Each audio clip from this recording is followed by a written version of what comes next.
போன நீனா இப்ப எப்படி இருக்காங்க தெரியுமா?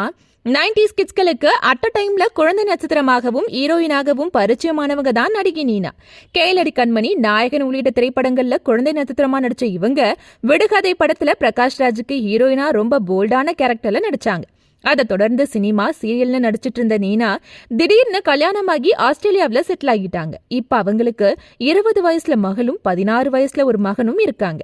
அதோட நடிப்புக்கு குட் பை சொன்ன நீனா இப்ப ஆஸ்திரேலியாவில் டீச்சரா ஒர்க் பண்றாங்க. இந்த நிலையில அவங்க ஒரு இன்டர்வியூல பேசும்போது, எனக்கு 21 வயசு இருக்கும்போது அப்பா என்னை கட்டாயப்படுத்தி ஒருத்தருக்கு கல்யாணம் பண்ணி வச்சார். அப்ப என் கையில நிறைய ப்ராஜெக்ட் இருந்துச்சு. ஆனா கட்டாயப்படுத்தி அவர் கல்யாணம் செய்து வச்சிட்டார். ஆனாலும் நான் இப்ப ஹாப்பியா தான் இருக்கேன். என் கணவர் என்னை ரொம்ப நல்லா பாத்துக்கிறாரு. மகள் மற்றும் மகன் 2 பேரும் வளர்ந்துட்டதால என்னை மறுபடியும் நடிக்க சொல்லி எனக்கு கணவர் அட்வைஸ் பண்றாரு. ஆனா எனக்கு குடும்பம், குழந்தைகள், வேலைன்னு இதுவே போதும்னு மைண்ட் செட் வந்துடுச்சுன்னு கம்ப்ளீட் வைஃப் மெட்டீரியலா பேசியிருக்காங்க நடிகை நீனா.